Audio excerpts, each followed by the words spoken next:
Hey, Jonathan, for the record, you're attending remotely from?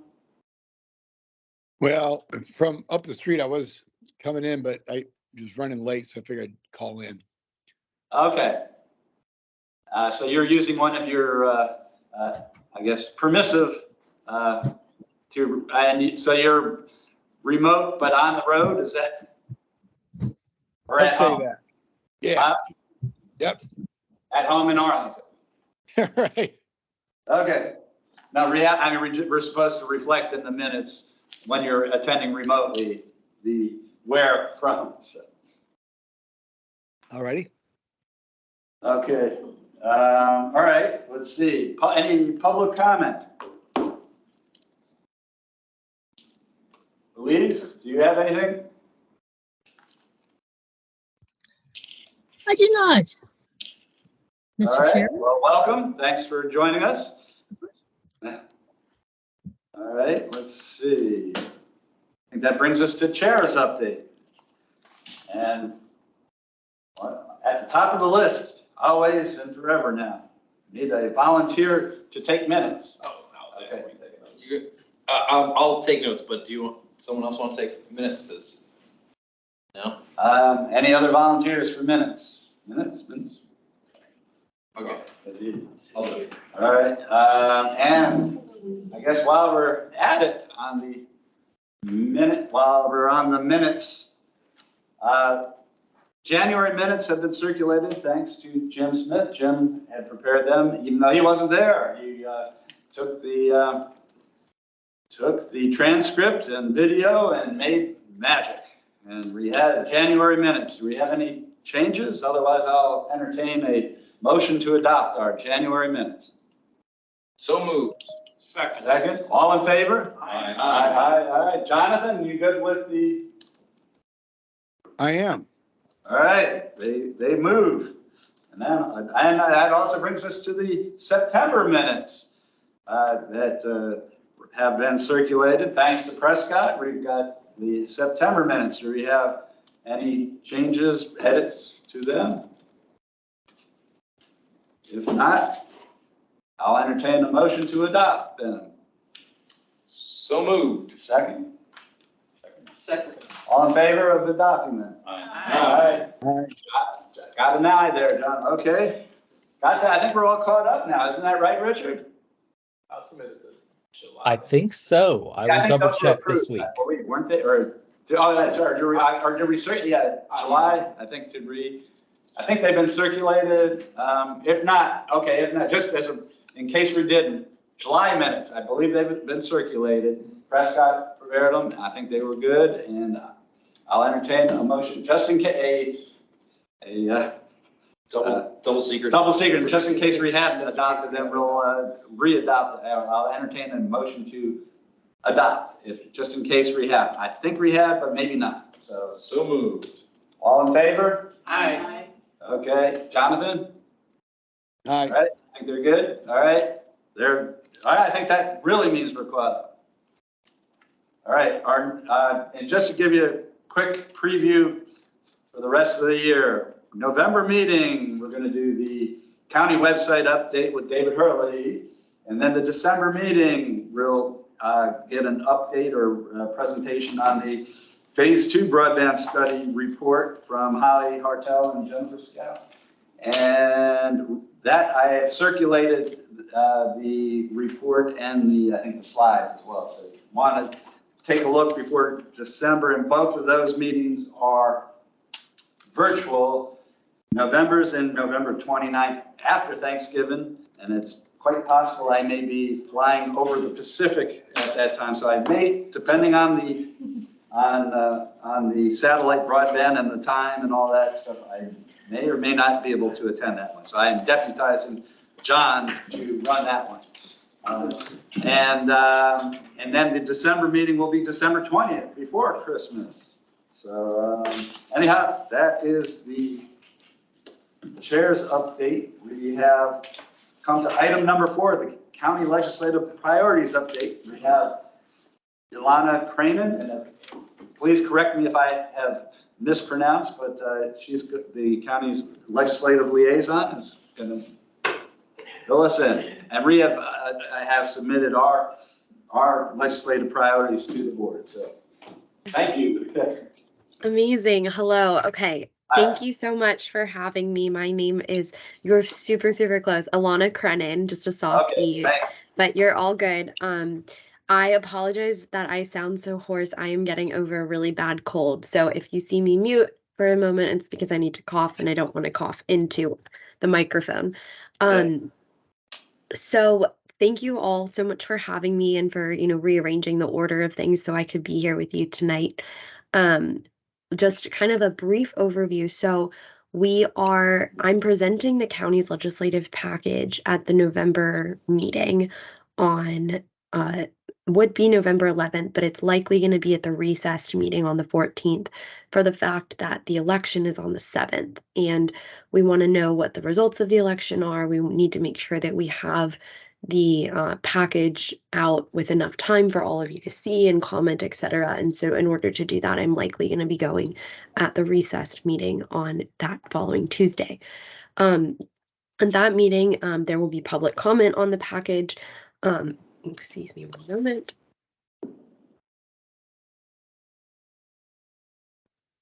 Apologies. So there will be public comment on the package at that meeting, and then following the meeting on the 14th, on the 28th, which is 2 Tuesdays later, we will have a work session with our General Assembly delegation, where we will learn more about what their priorities are, share our priorities, and have a really collaborative briefing from 6 to 8 p.m. in the evening that is open to the public. Following that, we will have the adoption of the package at the December, I think it's 19th meeting, taking into account all of our public comment, staff comments, board comments, the work session, etc. And then we will, adopt a final version. The session this year begins on, I think it's January 10th. It's the second Wednesday in January.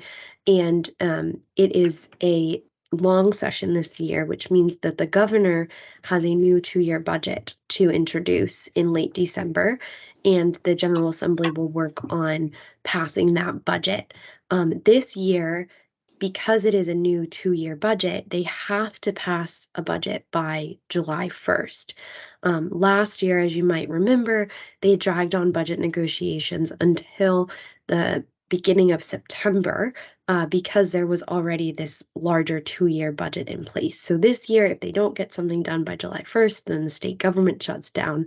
And I don't think anyone wants that to happen. So so everyone's going to be working hard to make sure we have a budget by July 1st. Hopefully we have it by March 9th when we actually conclude the session, and then we will learn more on the night of the election in 2 weeks, just under 2 weeks actually, as to what the results will be and what, the next 2 years look like. I appreciate the letter that you all sent to the county board. I was reading through it. I just wanted to go through kind of some of the priorities. I had a few questions on it, but first I wanted to open it up. Do you have any questions on the information I just shared with all of you? We have a hand up. I have one Jack. question. When do we have, or do we already have, the state's balance from the year? Because that was what was under debate last time. You mean the state's budget, or like how much money there is that, can be allocated by the General Assembly? Yes, there was a surplus last year. Mm-hmm. That they debated about until July. So I'm asking when that balance of the surplus, what date that becomes available, because that will give us an idea of where, what the amount is there may be debating aside from the base. So right now, they just gave their September report, and the economic indicators are pointing towards a very large surplus. The budget, when it's presented on December 20th, is what they will kind of use as the benchmark for that surplus. Right now, I'm trying to find everything is basically coming in higher than predicted. So, we have good labor market strength, everything, all indicators are coming in above projections, but they're not going to necessarily like cut a number until December 20th that we're going to actually go with. Does that help answer your question? Yes, the indicators now are that there will be a significant surplus. is the answer. Yes. Yeah, Yes. I was looking for it. Thank you. Yes. I guess I have one other process question. Yes, okay. Mm-hmm. I know that the commissions all submit our recommendations, and we're going to talk about our specific recommendations. Does the staff present recommendations or the manager's office, and how are those collected? Yes. So Are the each folks that we work with here separately ask for their recommendations, and then do those go to the manager and get presented as the manager's recommendations? Mm-hmm. So I am the legislative liaison for the county, so I'm in the manager's office. And I meet directly with each department to talk about their parties. So like I met with Norrin and Richard. I met with, the housing department. I met with our economic development department. The list goes on and on. There's like 20 different departments. And so every department presents their recommendations.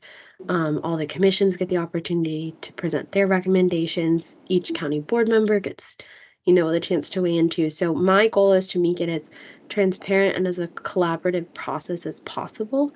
It doesn't mean that everyone's going to get everything that they want in the package, but I like to at least make sure that everyone can have, their voice heard. So will we see what each department presented? That's kind of what I'm getting at. So Or what is it you'll all put bundled together? Will we be able to look at what came from the departments that are ITAC? So that would be what's actually in the package itself. So I'm they asking- don't, their process is different than submitting from letters to the county board. Right, but does the manager's report break out by department what the recommendations are?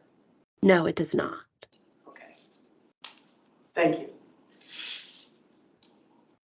Okay. So in terms of the letter, I had a question about your first priority on the adoption of the cloud services.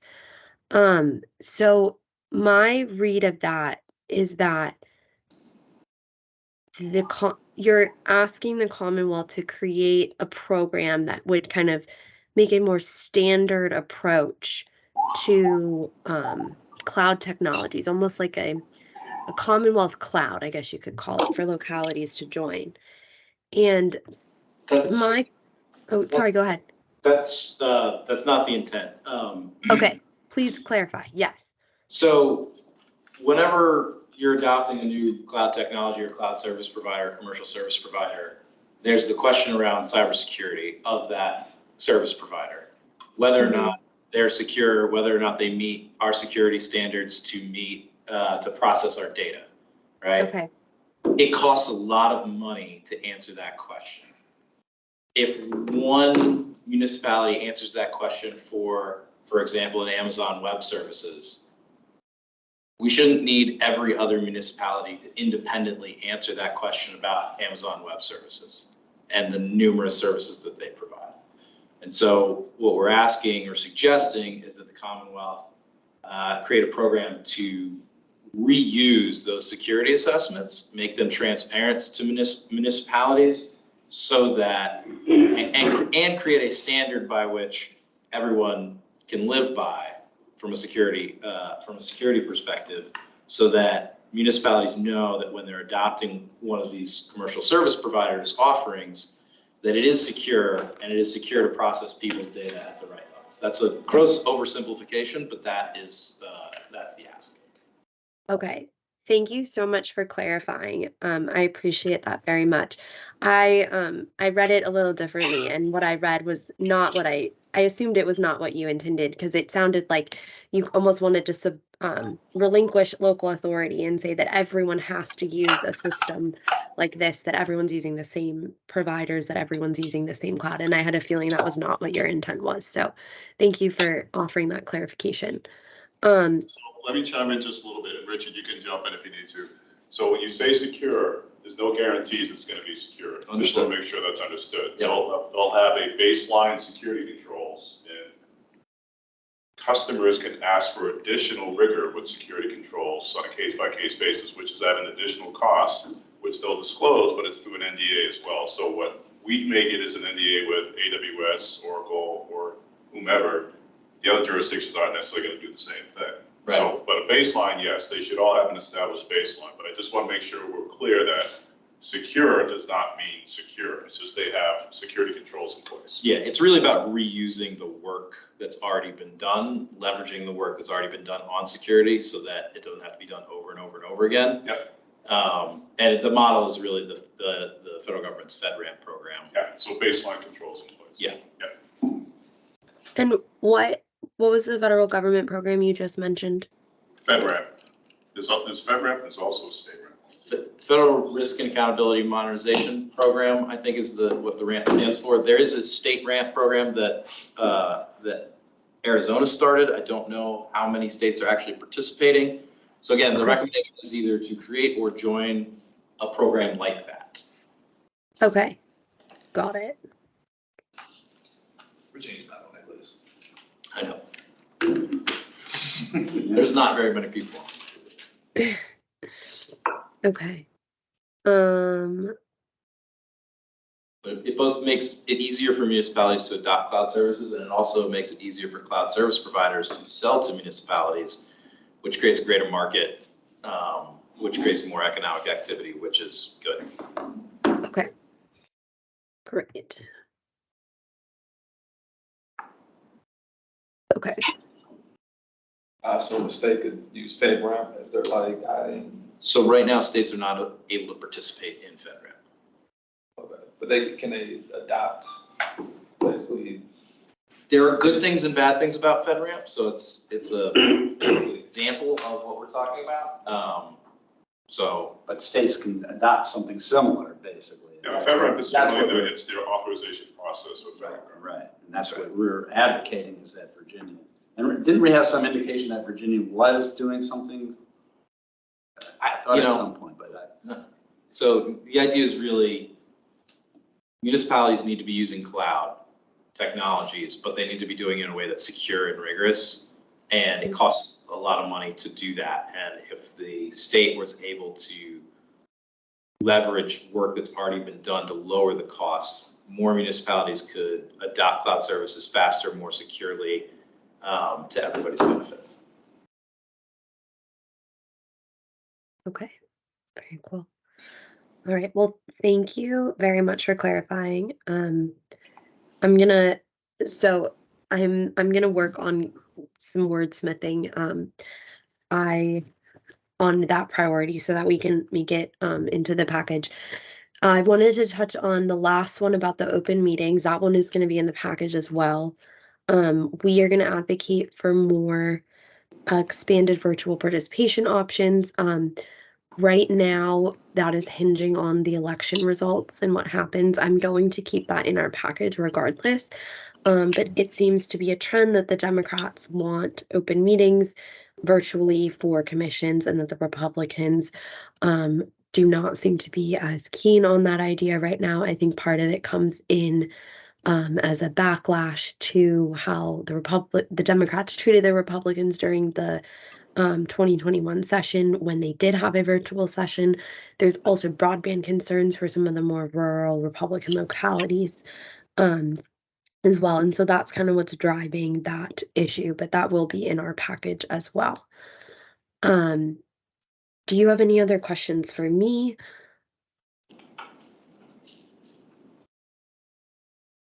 Okay. I think we did have one, I think, note about a legislative, federal. Yes. The Affordable Connectivity Program, I think we mentioned that we support additional funding. And my understanding is the White House Office of Management and Budget is going to soon be making a recommendation that additional funding be provided to that program, the ACP program, because right now it's projected to run out of funds in April of next year. So. Okay. Sure, I'm happy to pass those notes along to our federal delegation as well. Okay, thank you. We've just, I know, I think in the distant past, we actually, I think, did submit some letters under our own, and we realized that's not the way we should go. So I guess if we did have a federal proceeding that we wanted to have the county weigh in, should that go through you? Or should we go through a liaison? So I would recommend, so I mostly do our state priorities. What I would recommend, I would either go through, let me think about this. You're welcome to CC me on the email. What would end up happening is I would forward it along to the district representatives in Arlington. So that would be like Noah Simon in Congressman Byers' office, or her name is Jacqueline in Warner's office, or Oriella in Kane's office. And so I can always just pass your letters along to them to then pass along to the senator. If you would rather go through the board office to do that, that's fine with me. There's not necessarily a set of a process when it comes to the federal delegation as there is with the state level priorities. Right. I mean, it seems that it'd be better that we get some buy-in before we go forward. Yeah, I mean, if there is, if there are other members of, like, if there are board members who are interested in the issue as well, you can always have their buy-in. If there are other regional groups that are, promoting the same idea, or other, and by regional, I mean, whether it's, the Information Technology Advisory Commission in Alexandria and Fairfax as well, or if there's, like the Northern Virginia Technology Council, for example. So either option is always a good one too. Okay, I appreciate that. Yeah, no problem. Do we have any other questions for Elon? Do you have any other questions for us? No. Thank you so much for having me. I don't know, I hope this was beneficial. If ever, I know this year we're kind of late in the process of the package. If I'm invited back in the future and can come earlier, sometimes it's a little more like collaborative of like, how do we determine what goes on your letter? Or I can, always give like an update kind of in like September of like where things are headed. So this year's a little wonky in that it's also like such a big election year and so much is up in the air. So I really appreciate your patience and appreciate you all having me tonight. Right, and we appreciate you joining us and filling us in. So thank you very much. Of course. Be able to work with you in the future. Of course. Take care. Yes. Thank you. All right. Well, just let me know next year when you want me to come, and happy to do so. Thank you. Great. All right. Take care. Okay. Bye-bye. Take care. Let's see, I think that brings us to item number 5, the performance parking pilot update with Melissa McMahon, the parking and curb space manager for the county and DES. So thank you for coming back and joining us, Melissa. And we did circulate, I believe I circulated your. Yes, you did. Yes. So, so I'm sure we're going to have lots of questions. Excellent. I'm really glad to be back. Thank you all for having me. So again, I'm Melissa McMahon, Parking and Curb Space Manager. I'm in the Transportation Engineering and Operations Bureau of the Division of Transportation. And tonight I'm going to, my slide set has about 19 slides, and I'm going to kind of go faster through the front end because it covers some of the ground that we covered before, and spend more time on the back end because that includes the most relevant next step in our project to make sure we have time to get your feedback on that. So with that, As a reminder, the performance parking pilot in commercial corridors, really it comes straight out of our master transportation plan. And it is a technology pilot, technology test project to utilize meter pricing strategies that vary by hour and location to better match our parking availability and demand. This slide has the reminders of what our project doesn't seek to do directly. It is not seeking to increase overall parking revenue. So we really are looking at occupancy and the corollaries to occupancy, what I would call the customer experience piece, as the targets of what we're influencing, and not, we don't know what direction that's going to shape revenue. We're also not seeking to increase all meter parking rates across the board, again, because it's performance-based. It's not a blanket change. We are not seeking to decrease the number of reserved ADA accessible parking spaces. We are also not creating a dynamically or fast-changing metered pricing program. So this isn't like our express lanes on 66, 495, and 395.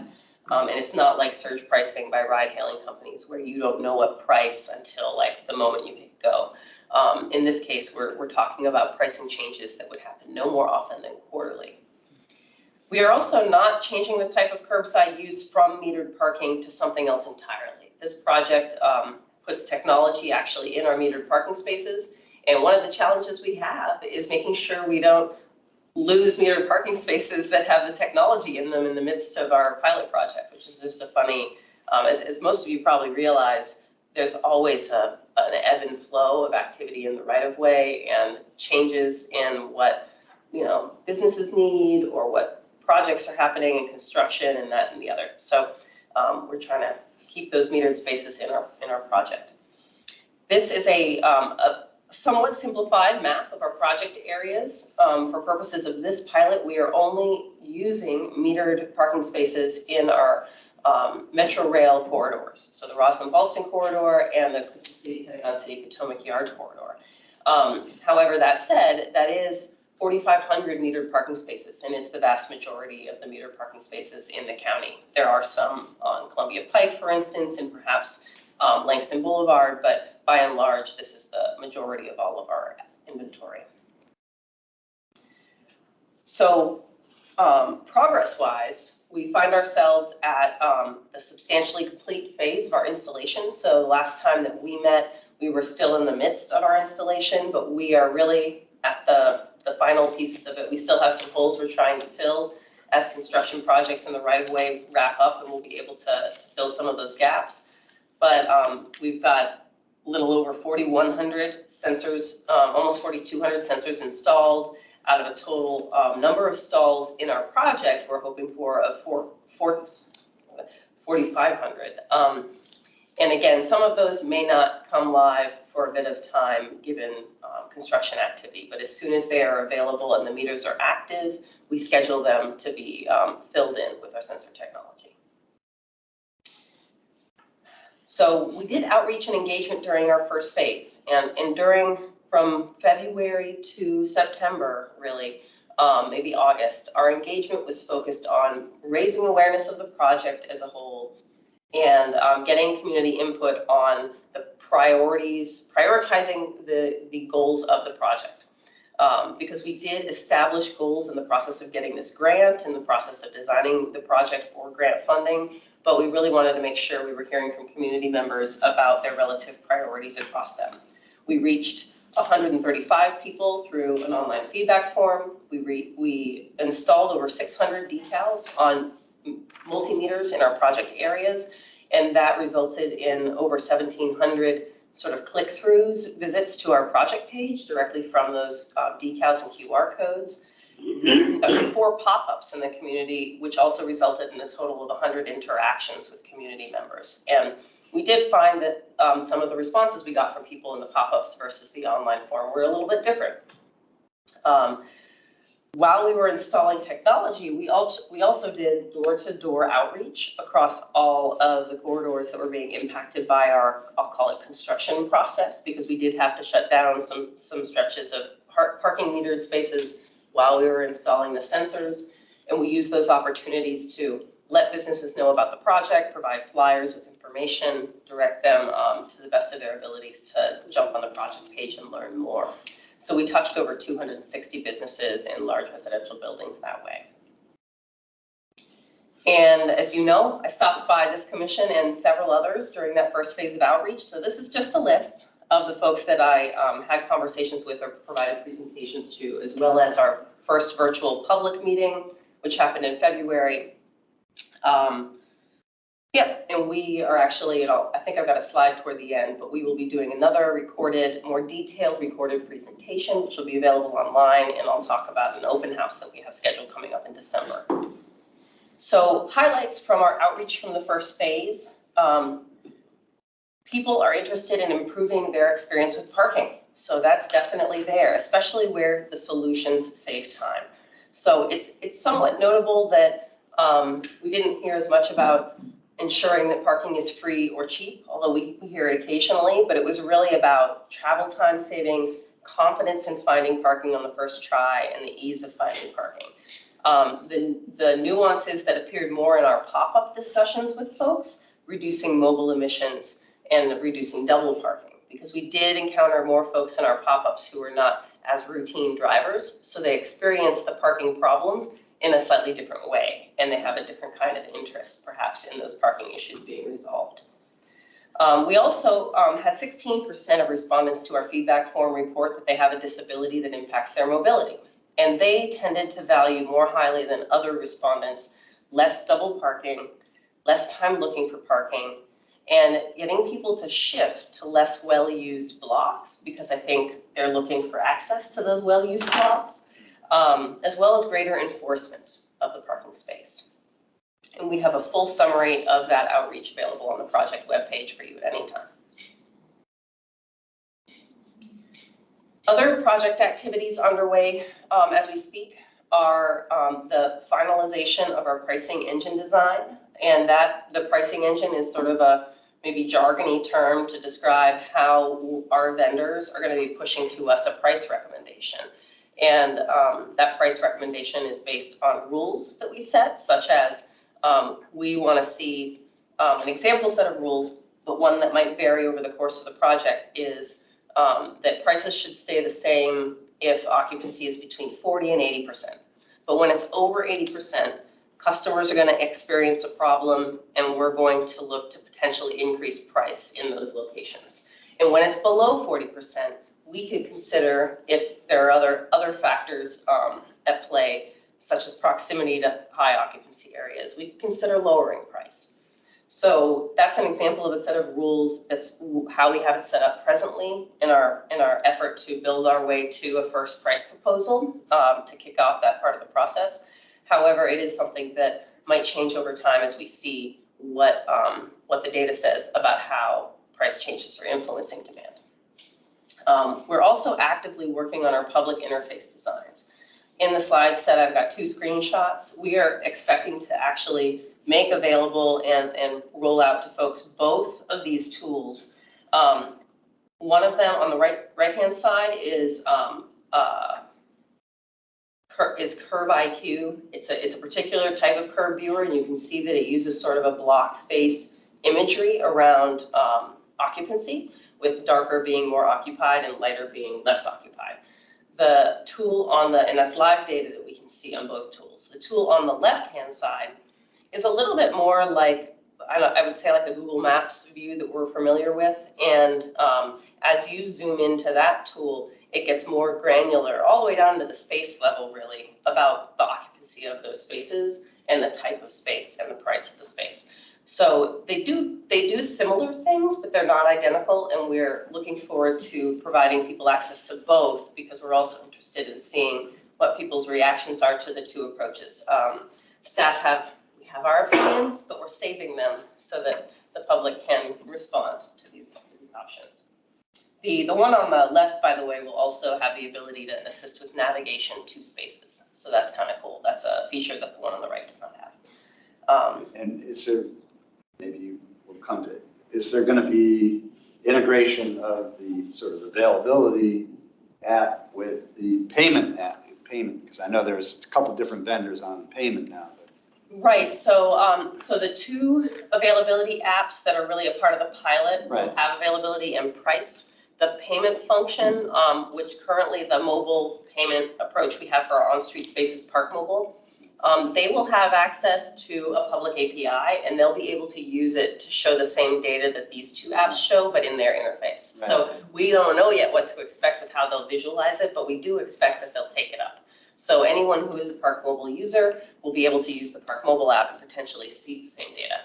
Yeah, so that'll be like a third option. But we did want to make sure that our project at least gave a proof of concept thing out there for others to look at. And we're excited to see how people react to these and see if they're useful. So nothing is changing about what you see actually on the meter. It's only that you have to have your smartphone there that will be taking you to these other sites to get additional information. To access these, you can do it by computer or by phone. Yeah, Right. so there isn't, so you can use these for trip planning, and you can use these if you've gotten to the neighborhood and you're not sure which direction to go. And so there's different applications for them, but these are not, the meter will still just show you the price of the meter. So when we start changing the prices, they will be pushed directly to each meter, and every meter will always give you the most current price, and it will match what's on these apps if you're So looking at there's price. no upgrade of the meter screens. Correct. This is not a technology upgrade, but I'm happy to take notes on that if you'd like me to, because we do constantly work with our vendors to provide. Well, I can better never see technology. I can never see what the meter is saying, and particularly anytime you're in the sunshine, the reflection makes it almost impossible to read. So I admit, I end up paying, maybe this is good from the county's perspective, I end up paying the max because I can't see what it tells me is left or anything else. I just, push that button because I can't read it. I can almost never read it. Just a slight comment related to that. My wife and I last weekend were kind of driving around down in the Roslyn area, and maybe about half of the parking kiosks, where it's the one device for all the meters on a strip, half of them were out of order. Is that right? Yeah. We have had I don't want to call it a rash, but we've had a series of vandalizations of our Roslyn multimeters. So where the meter maintenance team has gone out and found that someone has taken like a hammer to the screen, and it's like thousands of dollars to replace. So we're in the process of trying to obtain like nearby building security camera footage and see if we can find out something about that. I don't know that that's necessarily the reason for the ones that you saw, but I know in Roslyn in particular we're dealing with that, so it might be related. It also raised a question in our mind because we saw some stickers kind of indicating or encouraging you to get the parking app, and we didn't know if they were just really trying to force people into using the app rather than maybe taking away the physical kiosks there. Right, certainly that is not, that's not on the agenda right now. Yeah, so there's no current trajectory of removing the kiosks. I think in the longer run, the county should be looking at the cost benefit of kiosks versus mobile, but I know from my limited, frankly, experience with the community and parking devices, that it's really important to have both, because right now we have a really wide array of technology familiarity and availability. I would say like the best current solution to your experience is to try to use Park Mobile, because then it's on your phone and you can go to a shady spot and you can see everything on it. But if you're not a mobile payment person. I have no idea how to do that. Yeah. I'll echo what Jackie is saying, apart from if they're not operating, if they are, 3/4 of the time you really can't see the screen. Either the screen is getting burnout because it has 80,000 hours of use time and it's getting dim, or if it's worse, so if you're in the sun, you can forget about it. Well, the third one is the plastic deteriorates and becomes Opaque. Right. Yeah, opaque. Yeah, the plastic can actually. Well, it's the ultraviolet too. It just starts with the plastic. Yeah, so it's not dark enough. It gets opaque, and if the sun is on it, it's not readable. Yeah, no, that's great feedback, and I think it's the kind of thing where as we work with our vendors to buy their latest and greatest equipment, we look to see if they're making improvements on those designs. And I have to imagine that you're not the only one. who So has you're that telling issue. me if I use the mobile app, it will recognize a particular meter and allow me to pay for that meter? If Yeah. you plug in the number. The Yeah, you gotta number, put the number in that's listed on Is the Yeah, number, it's is the on the number, meter on the side and the big okay, so sticker. it's a big number? Yeah. Yeah, it the, is. it's like, It is. But I will say there is a transaction fee, so for full disclosure, it's Okay. like 35 cents for the That's transaction. better than paying the max all the time. There you go. Yeah, it probably is, and it is the kind of app where once you have to put your vehicle information in, but once you do that, it saves it, so the next time you go to park, you just pull up the vehicle you're in, and you put in the number for the zone. what's nice with the app is it has like a timer on it, so if you put in 15 minutes and you're in the store and you can see when it's getting down, it's like, oh, I need to Yeah, attend. and it gives you a It'll reminder put when up you're a- 15 minutes away from expiration. Yeah, it'll say, do Actually, you want to add Pretty time? good. Yeah. That's pretty cool. Yeah. And the pilot only deals with paid spots, but obviously there are non-paid spots within those zones, is because if you could provide availability, I mean, obviously you're not probably going to invest in the sensors for unpaid, but you could, I suppose it could add what the deal is, because on some places you got zone parking until 5 o'clock and then 1 hour parking until 4 PM. And so, I mean, so it's like, sometimes you need to be a lawyer to figure out whether you can actually There are stay at a place. conflicting things, Or too. other than a lawyer. Right. So one of the other things I've noticed that's nice with the app is when you get to like, say it's getting to a point where you're at the max and then it's free after a certain Right, time, right, you right. try and put in too much and it won't let you. Let you, right, Yeah, yeah, which because is good, yeah. it's gonna be free after that, so. Yeah. That is nice. Well, it's also the contrary. So there's a particular block I know of actually, and someone in the county does, because I meet county people there, where that you can't park on the corner after a certain time, but the meter still takes the money. And it's confusing. So again, this is another one of those, and I actually asked the people I was meeting with from the county if they could find out, was I legal or not? Yeah, so I will say, any of our meters, They didn't know the either. meters will take your money, the regular multimeters will take your money regardless of whether the meters are being enforceable hours. So if our Although meters, sometimes they don't. Well, this was like I wasn't allowed If to. you use the kiosks, it'll say no payment due. Well, Is this there a was like place they're where not people- allowed to somehow park. people will still pay though. So it might be that they're paying it, if it stops at 8 PM, they might be paying at 7 PM for 3 hours and it just takes it all because it didn't tell them that. Right, and I think if you're there before, Point of order. 8 AM starts, I think that also creates a problem. I'm not sure Point you're of able to order. put in. This case- Point of order. Sorry. Yes, point of order. Is there a place where people can report issues with meters that they have rather than us discussing all of our personal issues that we've had with parking meters in the county? Indeed, I mean,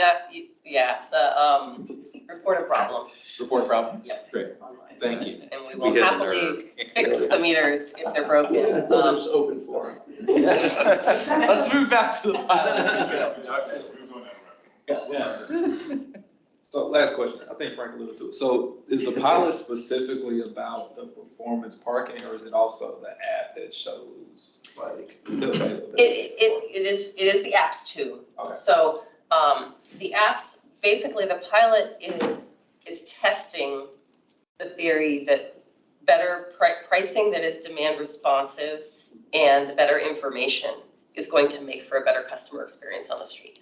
So the information part is a part of the whole project design, and we're doing information in a handful of ways. These are the most obvious, providing an app / web interface for the availability and price. However, we have other plans too that are in various stages of reality. We are going to be demoing real-time dynamic message displays out on the street. So I use dynamic in quotes because as you know, this isn't dynamic pricing, but the message display will say there are 20 parking spots this way, 5 parking spots that way, and we'll give the prices. So we're still working on the design of that, and we're going to demo that probably in this courthouse neighborhood first, and we'll announce it and show people where they are so you can go by and see them. But the idea would be testing again if that kind of information, which doesn't require you to look at your phone while you're in the car, but you're actually just approaching courthouse and you know there's a parking lot and you know there's some street parking, and the sign will just tell you what's available in each. So that's another piece of information. I think the airport does that. They'll say there's so many spots on the sixth floor or whatever. Yeah, but yeah, and then they have lights, which sometimes work, and you have green light, red light, and over Yeah. the spots, so you can. Even the Costco parking lot, Pentagon City, you go in there, tells you how many spots. Spots,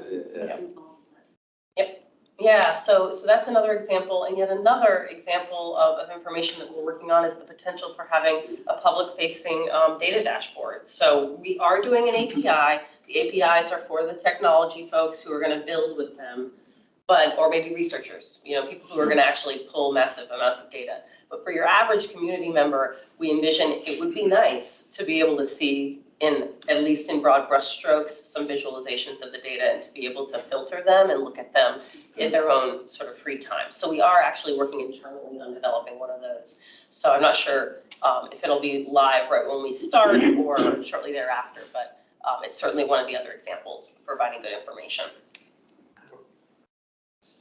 So it may be a later slide where you talk about the API and the third party, and I wanted to have a better understanding of what data the third party would be getting, and was it connected to the app that has your vehicle information? No. So the data this is the slide, because I think my next slide is about the data.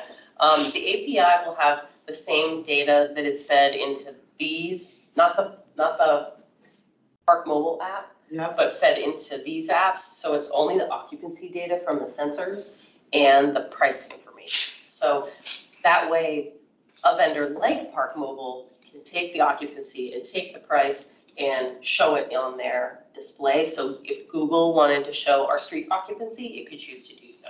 If Waze, which is Google now, right? I don't know, some other example of a vendor that was doing this kind of visualization, they would be able to have access to it as well. Whereas the Park Mobile, as you explained, which is to me a big issue, has your vehicle information. Therefore, if you're using that, it tracks wherever you are. I don't know what Park Mobile, so I don't know I can't speak to how they handle your, plate at a location at a time, if that makes sense. The county doesn't get Park Mobile data that way. What we have is just the transaction data at our meters. Yeah, but So we don't have that with it doesn't track it to a third It party. doesn't track you, it just uses like an email address as a key so that it makes sure that if somebody comes by to see that your license plate and the make and model of your car and your license plate matches what's been paid. So it's just like a key, it's like a key. It's not, they don't follow you when you go home. Well, that's the kind of privacy information that whether or not people will use it will depend on whether or not they believe it would be sold to a third party for tracking. And so in the absence of that information, I can't use the Park Mobile. Well, Just because. that's available, it should be available in the Park Mobile privacy practice. So I'll pull Tell that, you whether or not they sell it to. I'll pull it down and send it around if you want. Yeah, that would be helpful. Thank you for that. Do the apps provide information on handicap space? They have that same, yes. They do have that. And in the app version on the left, when you zoom into a street segment closer and closer, it'll show you each space by type. So you can actually filter by the ADA spaces separately if you wanted to. Good. And in some green future will be the possibility of adding EV charging spaces or spots. Yeah. Someday. Absolutely. So that's another question on the ADA side. I would definitely, it sounds to me like your data would be able to tell you if the ADA spots are more than 80% over time. Because I think for those of us who use those handicap spaces and need them, that is an issue where we haven't been able to quantify what the accessibility is in different locations. And while I'm getting better personally at being able to walk at least 2 blocks, there certainly has been a time where if there wasn't a space near where I wanted to go, I had to go home. And so that's consequential. if this would allow me to say, oh, I can likely go there. Yep. And even knowing the percent of time that something is open, I mean, I would plan my shopping around that. Yeah, and you would be able to use these apps to do that. And in theory, I know that the right-hand one is intended to be able to do it. I'm less certain about the left-hand one right now. You can also do, once we have a historical data set, it can do perspective. So you can say, I want to go shopping on Friday at 4 p.m. And then you can set, like on this one, you can set that time and zoom into that area and see availability. So planning tools should help you with that. The other, on the right doesn't tell you handicap. not yet, but it may, because we're working on the back end data Well, labels. that would be huge for handicapped drivers, being able to know whether a space is likely to be available. Yep. Would really be huge, because Yep. frankly, there are lots of places I don't go because it's not likely that I'll find parking. Right, and another piece I want to mention, I know it's not true necessarily of every handicapped space user, but the idea is usually you need to get close to a destination. And it might, and we reserve those spaces because the blocks are otherwise full. But because we're working on this model of if we increase price on those other spaces, we're actually going to increase availability by asking people who have more choice, who can walk a further distance to pay less at another location.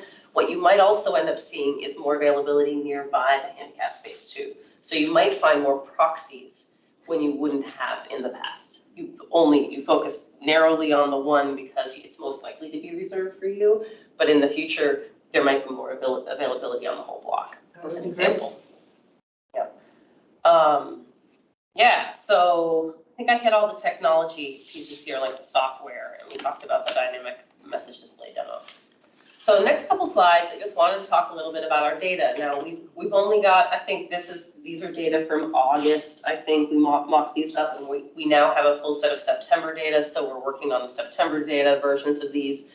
But one of the things that you probably, conclusions you come to is that if you, depending on the granularity in which you look at the neighborhoods and at streets, you get more softening of lines. So these are 4 trends that talk about lunchtime peak activity and evening peak activity at the neighborhood level. So in the whole data set, averaging each of those hours of the day. And you can see the black lines are 8 a.m. and 8 p.m. So in between them are the metered hours. So in Crystal City in August, between those metered hours, over the entire data set, the averages of 8, 9, 10, 11, 12, and so on were those averages. So you see there's this little peak around lunchtime, and there aren't really evening peaks. If you drop down and take a look at Ballston, same month of time, the peak behavior is a little different. And you do see a lunchtime peak, but you also see an evening peak. And this might resonate in your mind because you think, well, Ballston might have more open evening activities like dinner places, whereas Crystal City has a lot of construction and a lot of things that aren't quite open yet, so it's a little more distributed and maybe it doesn't have as much of that. So these are just, I don't have proof, these are just ways that we can think about and visualize what's happening by hour of the day over an area of a neighborhood. So lunchtime peaks are the top 2 graphs sort of showing them. Evening peaks are those bottom 2, Ballston and Clarendon. But what's really what it comes down to for us when we're looking at the data is also honing in on what's happening on the block level. And now we're not planning on changing price block by block by block, but we are looking at patterns in a neighborhood. And so this is a snapshot from that same month period of Pentagon City. During Pentagon City's 3 hours of peak parking occupancy, which for Pentagon City in August happened to be 11 a.m. to 2 p.m. And you can see here that there's a clear difference between what's going on Joyce and what's going on Fern and Hayes on the backside of Costco and that area above. And so these are all, so red is greater than 80% occupancy on those blocks. Blue is less than 40% occupancy. And white is that what I call like the Goldilocks zone, the 40 to 80% occupancy where people can expect to find a spot on the street and you wouldn't find it to be problematic. So this type of look is the kind of look that staff are taking at the data to make decisions about whether chunks of blocks are going to be shifted up in price or eventually maybe down in price. And when we talk about lowering price on blocks, it's in conjunction with the idea that it's potentially a replacement asset, if that makes sense. Like, you wouldn't raise a price in Ballston and lower a price in Crystal City and expect someone to park in Crystal City instead. But it's really about proximity. And if you have things that are really close together, but good replacement assets of one another, then a higher price in one and a lower price in the other might actually move the needle. So those are the kinds of, we're doing both spatial analysis here and trying to really visualize what are the problematic times and problematic behaviors that we see in a neighborhood. Does your data show duration and average duration and duration during different time periods? Because, some of them are 2-hour parking and some of them are 6-hour parking. This would help inform, that's the other thing you could change that would impact availability would be how long you're able to park someplace. And what the activity is that people are doing there also determines whether they need more than 2 hours or whether 2 hours is sufficient. So some of the peak places, a lot of the peak places are restaurants, and they may or may not be staying within the 2-hour line. That's a dicey issue for people who do longer than 2-hour lunches. But it certainly affects whether or not the next crowd should get there. Now, The executive lunch there, Jack? I'm talking about. now movies are really problematic. 3.5 hours for Killers of the Flower Moon. That's right. Did you see that? I didn't know that. Is it? So in answer to your question, our data does show duration of stay. We have not yet done visualizations for analysis purposes on the duration of stay, but we have it and we will have it, and it will be a component of our analysis. In part because, in a couple slides, I think I'll get to, in the ordinance request that we're making of the board, one of the things we want the ability to do is potentially change time limits on signs. Right. And it's not going to be blanket across the board because we don't have the money or the manpower to go out and change every sign. But if we see a major mismatch between the signed time limit and the duration of stay, it could demonstrate that there's something beyond just price that we want to do to adjust to the regulatory structure. If there isn't some reason why people have to be there longer, you could prevent people from parking in one place and not moving, and therefore making it more available by reducing the time frame. Yep, and we anticipate that a combination of timeframes being associated with actual need and price being better associated with how much people want to park there, helping to facilitate turnover. Yep. I know this came up last time, but is this data based on occupancy or paid occupancy? This is pure occupancy. This is from our sensors in the ground. And we do have, we have transaction data too. And we are using the two together through a different sort of staff-facing visualizer to see the difference between paid occupancy and true occupancy. And I haven't, we honestly haven't been delivered that to properly play with yet. So I saw a presentation and I got to take a screenshot or something. But on that one snapshot day example, what I was seeing was 50% of time was being paid for. So it's quite a bit lower than occupied time. And so as we continue this process of reporting to you all and communicating about what we're learning, one of our intended practices is to actually provide packaged useful information to the parking enforcement team so that they can understand where the hot spots are of this differential and they can target their enforcement resources. We can't magically give them 20 more staff to do better enforcement in that way, but we can certainly help them do more efficient enforcement by looking at those differences. trying to get this to, Just out of curiosity, so for parking enforcement, if it's a, say, or a 2 or a 3 hour maximum time slot, someone doesn't move, but they keep coming out feeding the meters, do they monitor for that or do they care? I know some jurisdictions, they put a little dot paint on your tire so they can know whether or not. that's how they do it here too. They chalk them. Chalk them is probably a euphemism for whatever they use to mark it, but they do mark tires and they do keep track of that. I don't know the exact protocols for the enforcement side of things, but that is a technique they use. Because it's a potential abuse, so, you know, if your intent is to have a turnover in the parking 2 or 3 hours, but someone just, you know, they're in the office 5 minutes away, they keep feeding quarters in the machine or they come. Or with the app, they don't even. Exactly. But they do monitor that as the answer. Yes. Okay, Yes. thank you. And I apologize. Something while we were talking happened with my SharePoint connection, which is a bit surprising. Let me see if I can get the PDF that I sent you to open.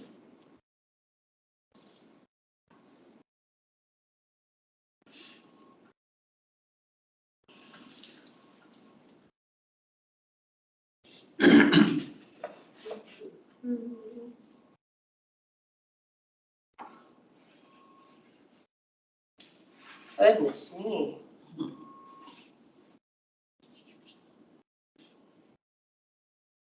All right. Noron, if I switch to, is there anything else I can switch to that might be a better, like if I switch to Arlington Wireless, is that a safe risk for me to take? That should be fine. Yep, try that. Okay. I'm gonna try that, so bear with me. Sorry, everybody. We're having such an active discussion that it's not gonna get through this presentation.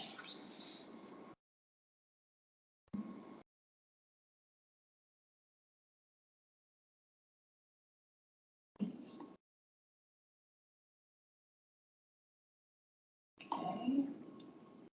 And let's try. If not, try unsharing your screen, logging out and logging back in. Okay, there you go. I think I'm back on. So there's something happened with the other Wi-Fi network. Okay, I'm gonna speed through those slides. Get us back to where we were. And I say speed, but I have to go slowly because if I do fast, I'm sure I'll break my machine. And here we are. Okay, great. So this last set is really about about next steps. You've seen a version of this slide before. Just wanted to reiterate that we are measuring success through an iterative process of gathering data, analyzing it, and implementing changes in our regulatory structure each time to try to continue to influence the behavior about which we're gathering data. So it's iterative and it's about occupancy. And it also will include elements of public outreach and engagement throughout the process. We also have a parallel process going on with VDOT, who is our funder of our project, has an independent team separately funded by them and led by Kimley Horn, not led by us and not connected to our direct vendor team, who are using our project goals to conduct a system optimization process. And what we mean by that is they are using our project goals and collecting other measures that are different than what we can collect in our project to try to see if we're meeting our project goals. And in theory, are doing it from an objective place, not being invested in and part of the project itself. They'll be observing traffic volume data, circuity of travel measures, double parking in relation to the streetscape and the potential safety impacts of that. So they'll be using other sources of information, including feeds from our public feeds from our traffic cameras at some key locations in the project area. And they'll also be collecting data directly from travelers on their immediate parking experience. So this is intended to be, I think we're hoping for pop-up requests for a rating that will appear in Park Mobile. So if you park, it'll say, tell us how that was, kind of thing. But also the ability to scan QR codes at your meter, at your multimeter, to give immediate responses to how that parking experience was before and after we make price changes. Yeah, and so that this team has a before-after design to the extent possible in their data collection and analysis.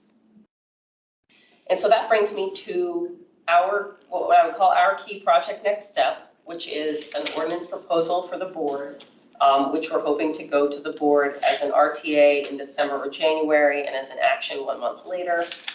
And we need to ask the board for permission to administratively change price during the rest of the duration of the project, which is roughly 2 years. So the key features are on these slides. The applicability and sunset clause, just wanted to remind everyone, this ordinance change only applies to meters in the project area. And since there are meters outside the project area, we propose to retain all of the standard ordinance contents for those meters. And without further board action, this ordinance would sunset at the end of 2025. And it would just go back to the old language. The authority is delegated to the county manager designee, and that's a staff and manager coordinated process. The frequency of adjustments would be no more than quarterly, which is every 3 months. We just can't do it any faster, even if we wanted to. We're going to be struggling to meet that rate of change, frankly.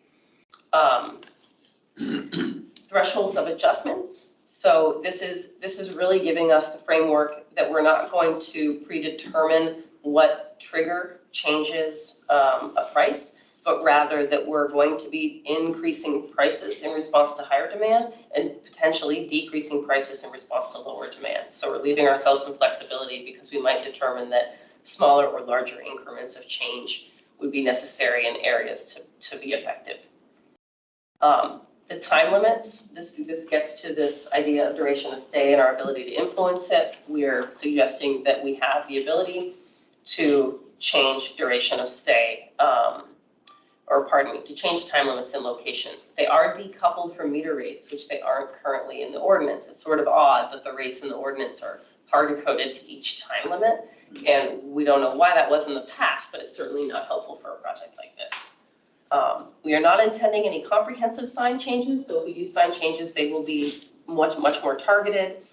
And we are also not expecting to do initial price changes to the ADA spaces, in part because we have heard from the community a concern that ADA space customers are price sensitive too, and they're location sensitive, so they can't really feasibly walk 5 blocks to get from a cheaper space. But we also have to have time to do our separate analytics on the ADA space occupancy and to understand the other factors that are going on around them. Other features of the ordinance, complexity of rates. We expect that rates may differ throughout the day and week. And what that means is that the rate in Clarendon on Friday evening might be different than the rate in Clarendon on Monday morning, for instance. The days and times of metering also may be adjusted. So we might, while currently the vast majority of our meters run from 8 a.m. to 8 p.m., we may determine based on the data that it makes sense to run some meters later in the evening in order to continue to manage occupancy during those times.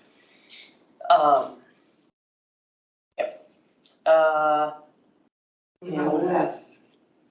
If you're going to add time, is it possible that you'll find out you don't need them for other time? It's possible, but what we have seen in our data, for instance, we have data on Sundays where we don't operate our meters today, and Sundays are some of the most high demand hours of the week, and it's probably the most high demand day of the week, and that's maybe because the meters don't charge anything, so it's a bit of a chicken and egg there. Because if we don't charge anything, it potentially causes people to decide that they want to try to drive. But if lots of people make that same decision, then it constrains occupancy and supply again, and it makes it harder for people to find a space, and it creates some of those effects we're trying to avoid. So far in the data, we see meters used all the time, even like when they're not metered, when they are metered. And a lot of the meter hours do correspond to when places are busiest, but the Sunday example and maybe some areas in the evenings example are that if there is a performance problem on the street, it might make sense to use meters to help to mitigate that performance problem. You're not using this at all for zone parking. Correct. Residential parking zones don't have Because any I can meters see if right this now. is successful, that might be another type of analysis that would be useful. Yep, and I think an understanding, we are aware of the need to keep an eye on the edges because our meters and our zones do kind of butt up against each other. But usually the zones also are constrained according to those high demand times of the commercial areas. So those areas that have evening zone parking instead of daytime zone parking are reacting to evening activity in the neighborhood too. So they're mostly tailored to help mitigate that, but we will be looking at that. Yeah, they're also tailored, of course, to prevent parking near the metro all day. Yes, but those are different sets of zones. So usually it's a different, some zones have both, but a lot of them have one or the other according to how those uses are Just happening. obviously one of the other hot topics is the residential zones. And this technology, while expensive to put the implants in, would give you, with some pilots, particularly those that are in areas where they know that there's some serious issues, might help with analysis there. Yeah, we are hopeful that one of the things we'll learn is that this is useful technology for us to easily roll out if we have the software infrastructure to do it. Because for instance, the sensors we have in the 22nd Street and Eads parking lot are actually surface mounted because we know that parking lot is going to get dug up and turned into a building in the Crystal Houses project development. But for now, it's at 99 metered parking spaces. So we figured that for now, we should collect data about parking demand in that area. But they can be removed, and they're not. Whereas the ones that we embed in the asphalt are permanent until they get destroyed. They aren't removed. Can you remind us of the cost per sensor for the two? It's about $100, not including for both install. types, the embedded and the not embedded. Yeah, I think so. Because not including install. There's install costs associated with it, but those are they're not like on a per unit basis because it depends on how many you do. What else did I want to say about that? We have data about residential parking permit zone occupancy because we do a periodic sort of randomized sampling of RPP zone streets to do an occupancy survey on. So that data is available. And if it's not available online, it's something that we can provide out to anyone who needs it. And we use it periodically. For the residential? Mm-hmm. But Yeah. how often is that done? We do it once every several years. Then we do all of the RVP zones and we do a sampling of all of those streets. So it's like intended to be kind of a scientific sample. Yeah, the issue in the community is primarily with a lot of new construction of multifamily units on the edges of neighborhoods and what that means about, and unfortunately, one of the things we're doing is creating a situation where neighbors are fighting over scarce resources. And it doesn't make it a welcoming atmosphere either way. Noted. Okay. Geographic distribution of rates is covered in our proposed ordinance language. This is really just to emphasize that staff need the ability to allow the rate structure to vary geographically across these neighborhoods and blocks. Escalating rates, we do have a clause in our proposal that would allow us to test an escalating rate structure. It is not something that we're expecting to, we might not be able to do it at all, frankly, it kind of depends, but the idea of an escalating rate structure is that when you park, the first hour is $1, and the second hour is $2, and the third hour is $3 to incentivize people to turn over because each time it gets more expensive. And that's just an example. An escalating rate structure can eliminate the need for time limits because you can tweak it so that in those areas where you want people to stay only about an hour, you can make it so that it seems like the smartest approach to stay an hour based on the price. Right, and it can also address the issue of entertainment zones too, where earlier you would be less demand, and as you get later in the evening, perhaps higher, right? So you could. Yeah, well, you can have the rate structures vary by time of day, so I the think DC does escalation. something like that in places. Yeah, and it might be flat during the midday and the morning, but it might go into an escalating structure in the evening. There is some amount of complexity and explanation that would have to be engaged in trying to implement that. It would most likely only be relevant in our highest demand areas that might be otherwise intransigent to price influence. If we have to be more aggressive on it, but we want to keep it as a tool on the table. So it's in the toolbox we're proposing, and we're hoping that it can stay there in case we have the opportunity to try it. Needed parking till 2 a.m. in Clarendon. Oh, goodness. I'm never up at 2 a.m. anymore. Increments of adjustment is just to state that we may move rates up or down in whatever increment is most successful to achieve the project goals. So realistically, we're looking at modeling a $1 increase per price change presently. So like the first price change would propose higher areas go up by $1. But we want to leave some flexibility there because if we're lowering prices, we might want to use a smaller increment. Or if we find an area didn't respond to $1, we might want to try a higher increment the next time. That's $1 per hour. Yeah, $1 in addition, yeah, per hour. So if we started at 175, it could go up to 275, or maybe we want it to go up to 3, and that would be $1.25. So we just want some flexibility there. And we're proposing a maximum rate of $7 per hour.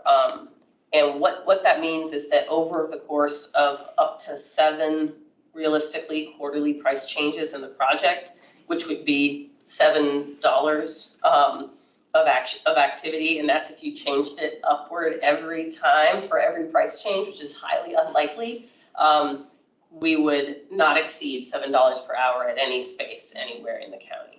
And that also happens to represent 4 times the current rate, which is 175. So that's also on the table. And those are the features of the ordinance that we're going to put before the board that will become an RTA and then become a board action. So I'm certainly interested in any reactions you guys have to each of these features, and I'm happy to flip back or forth to the slides to give you some more info on those. And I just got one more wrap-up slide. I wanted to mention we have an open house scheduled for December 6th from 7 to 9 p.m. in the Navy League building across the street from here.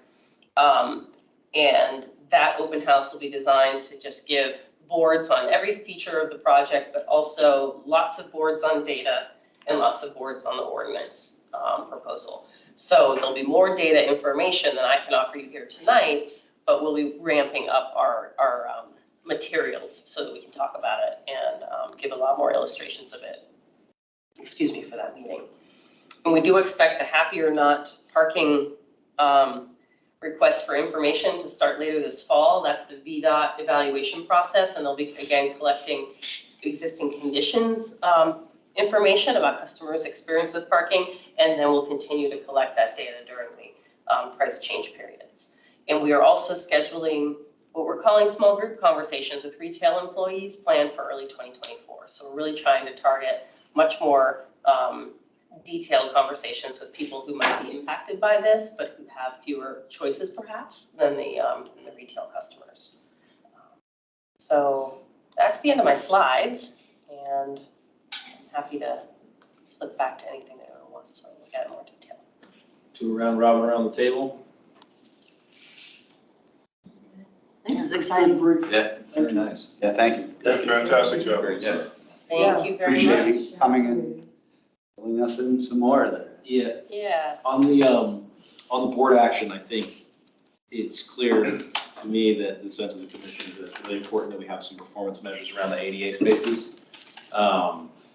So that. So you're in concurrence with our plan to not change the prices immediately, but to look more at the data once we get more of it. I think that's a safe approach for sure, but I think overall for the pilot project in general, the impact on the ADA users, I think, is a key equity consideration that needs to be in the final analysis, addressed in the final analysis. Yep. There was one item I saw on the delegation to the manager or designee, it's right there, authority.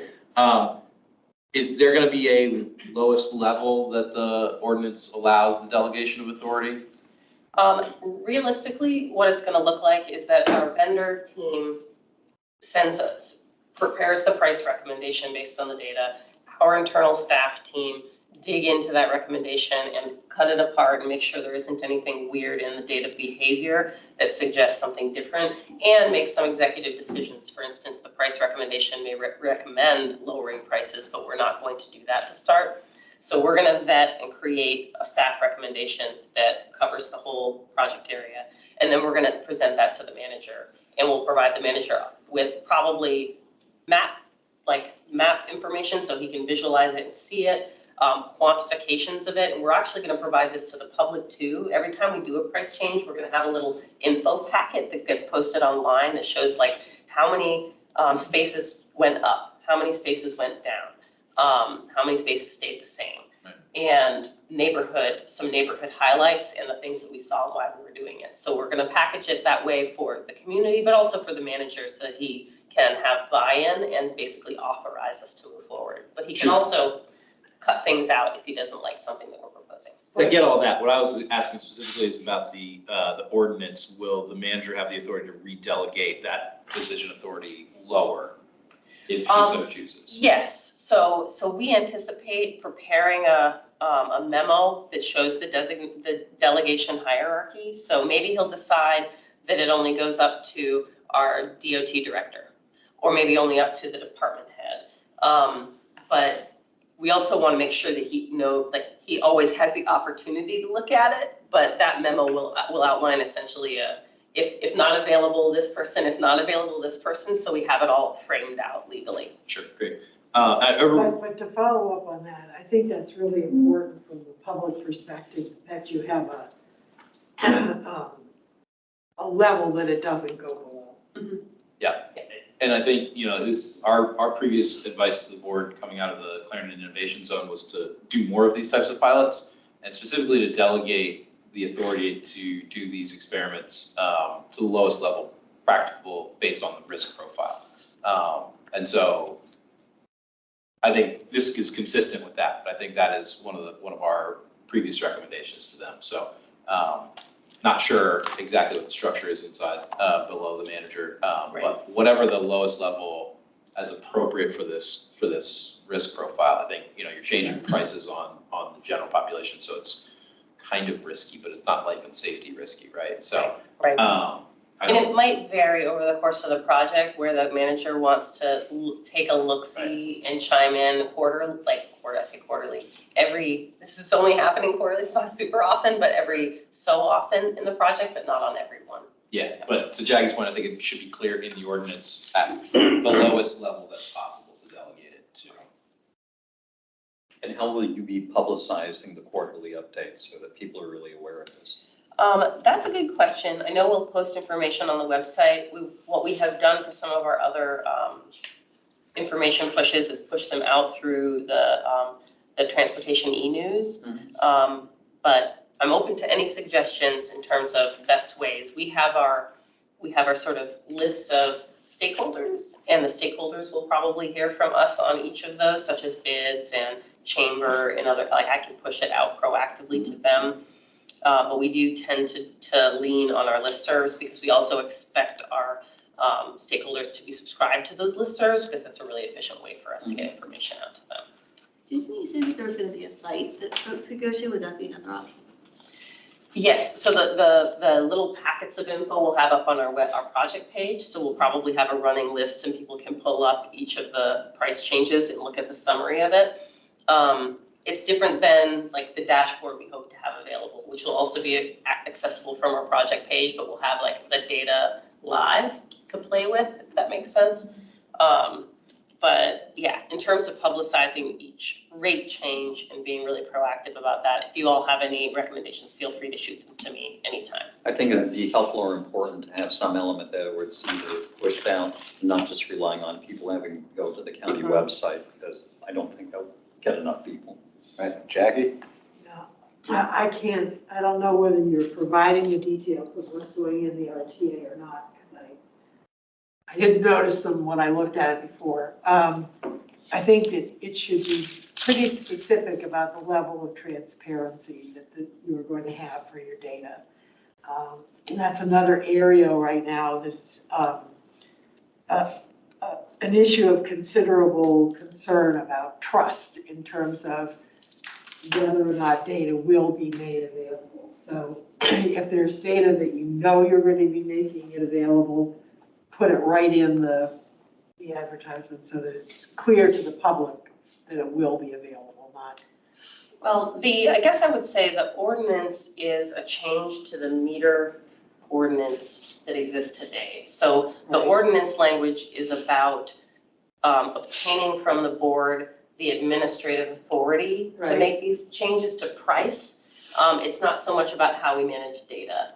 So there are things I can take into consideration, but right now all of the information in the ordinance is about the authority to administer price and not so much about sharing the data of the project more broadly.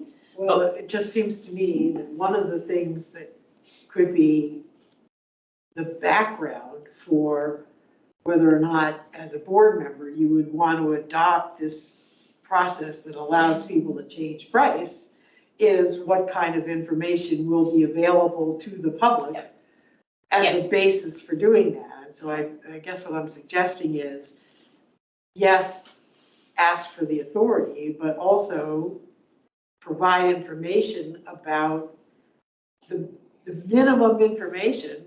The study design, right? Yeah, the study design. And I think you've done a lot of that. Yeah, oh yeah. But it definitely needs to be in the package that goes to the board. Yes, Like, and the board report will have both data and the justification in terms of how the whole project has evolved, the outreach that we've done, the feedback that we've gotten, and why we're coming to them with this. So what I can do is I can look and make sure that the board report also specifically describes our approach to sharing information in this next phase. Yeah. And I'm happy to do that. Yeah, and because board members, particularly if you're having this change at a lower level, board members are going to get questions from people.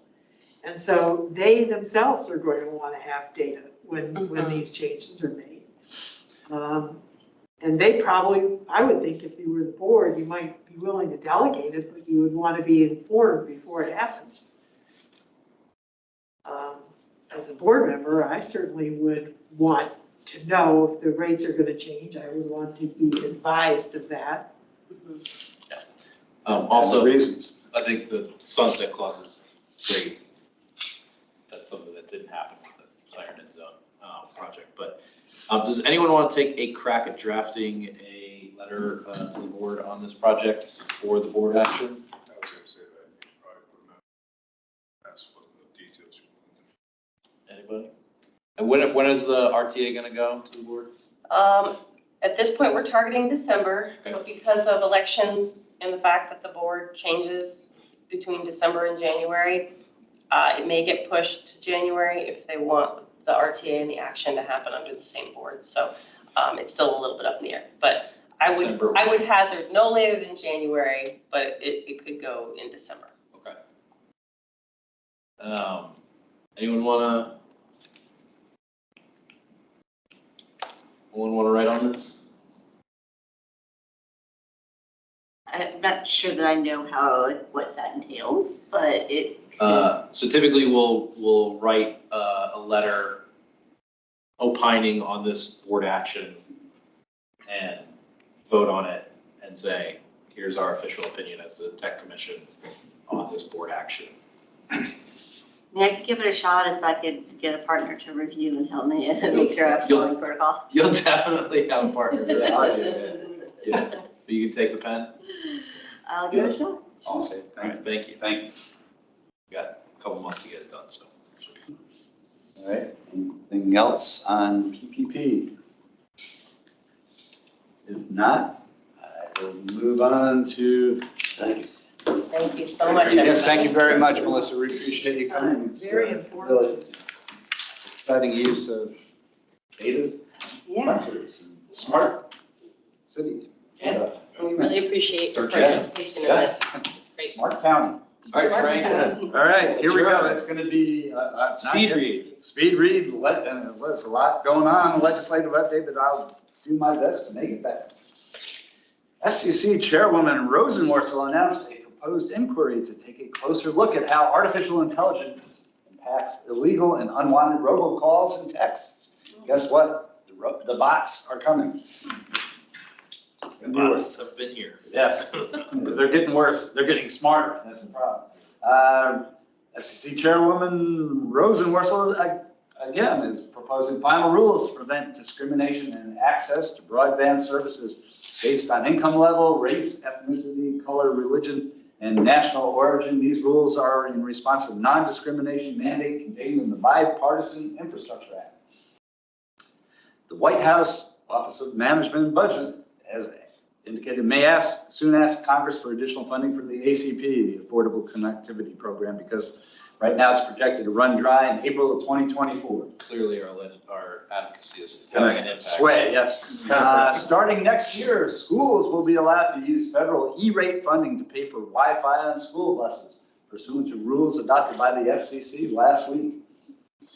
The city of Scranton, Pennsylvania has issued a request for quotation, RFQ, that's a one on me, inviting applicants to bid to provide fiber broadband service to all homes and businesses in the city with minimum synchronous upload-download speed of 1 gigabit per second.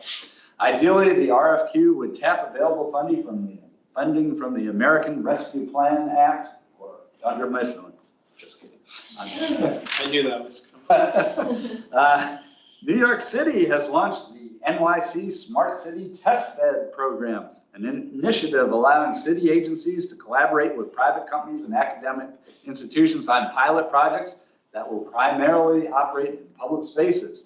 The pilots will be self-funded by the applicants, with the city providing access to its assets, technical support, and administrative guidance through procurement, legal, and other regulatory processes.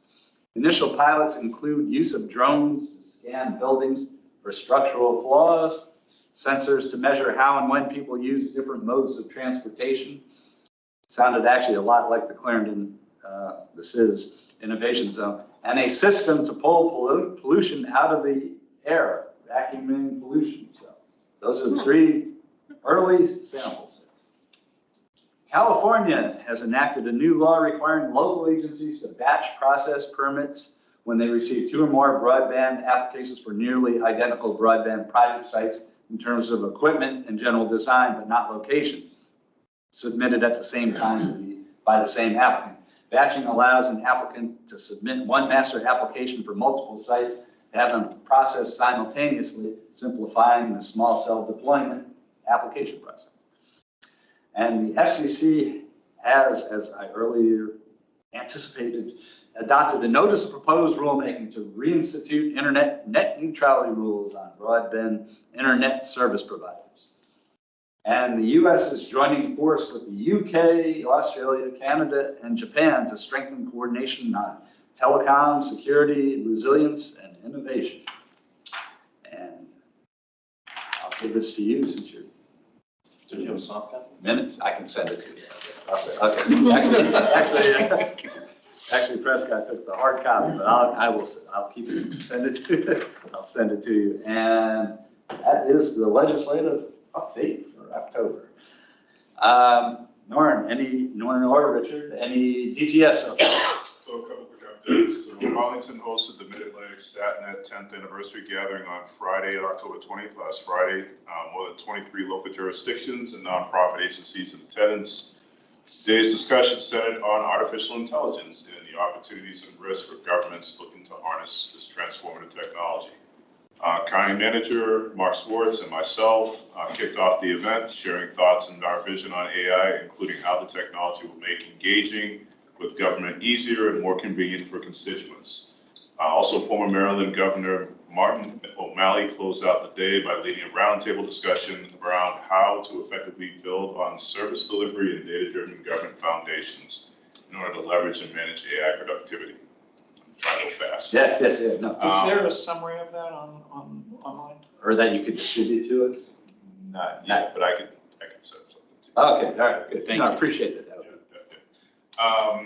Senior leadership vacancies, deputy director announcement closed last week. 9 candidates spanning public and private sector experience are selected for first round of interviews, and the chief experience officer announcement also closed. 5 candidates selected for first round of interviews. That's all I have. All right, thank you very much. And that brings us to the good of the order. Any other business? If not, I would like to hear more about AI at some point. Yes.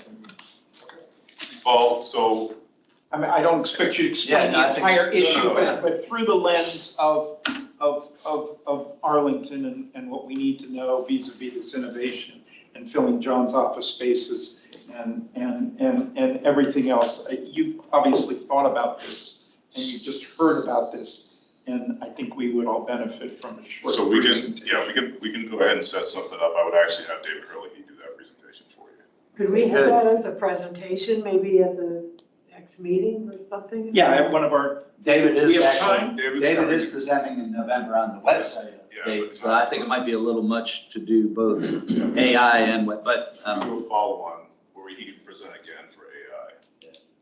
maybe in December, December, well, December we have the broadband okay? phase 2 study, so maybe January. January, okay, Yeah, no, I think- whatever. Yeah, no, I think it's, Wait, no, it's something, I think yes, this is yeah. I something- think we have like one meeting in the spring that's in between the budget, like Right, maybe yes. February, so wherever that one is. Right. I'll have to look at the calendar. Okay, yes, but yeah, we're trying to juggle them all. Yeah, No, I there's no absolutely, urgency.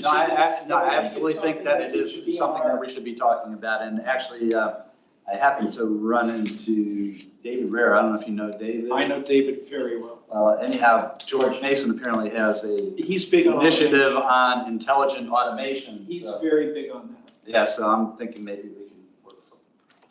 Yeah. Possibly, so. Because they're I mean, apparently, there's a they're lot- reaching out to there's a Marymount lot of on that. hype. Yes, I know. Yeah, he's. And I would like to get this over.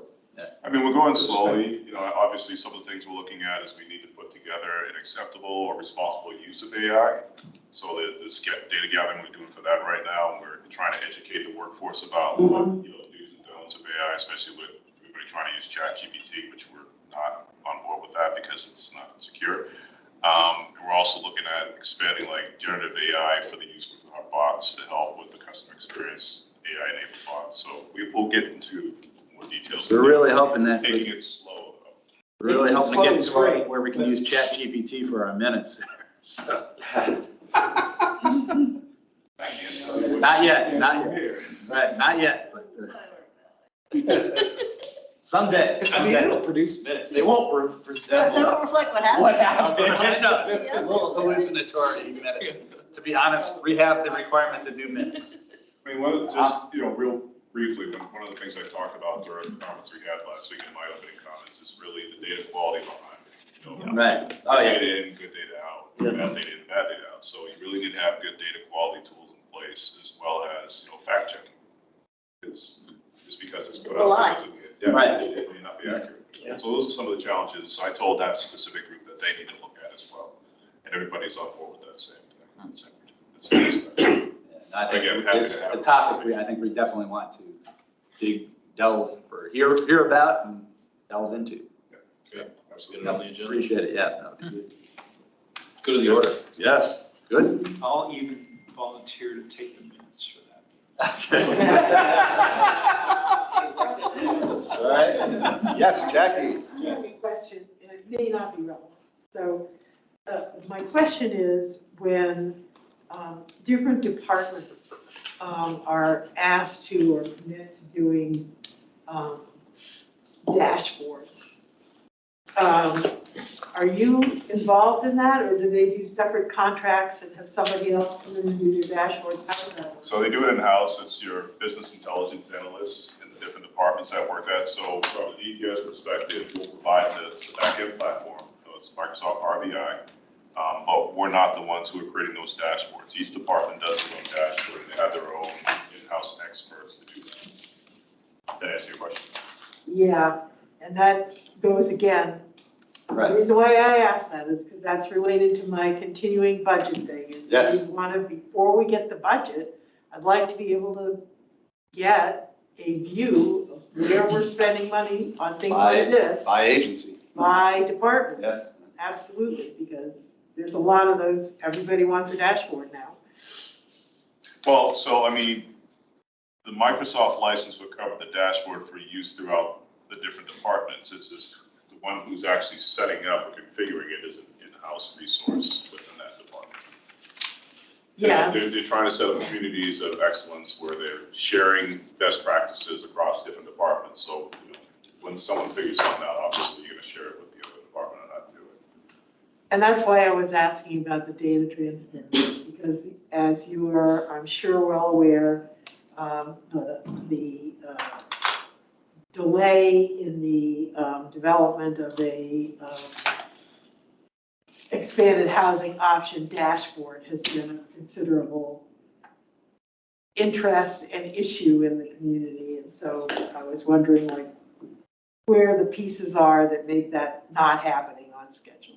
So, I'm not tracking that specific. right, so that would be an example. It would be being done at CPHD or, yeah. Okay. All right. Anything else? Otherwise, I will entertain a motion to adjourn. But good questions as always, Jack. Second?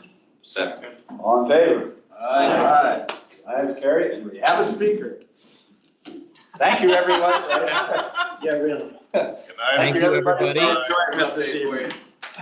Nice, guys. I'm gonna turn off recording and transcription now. That's scary. I'm not usually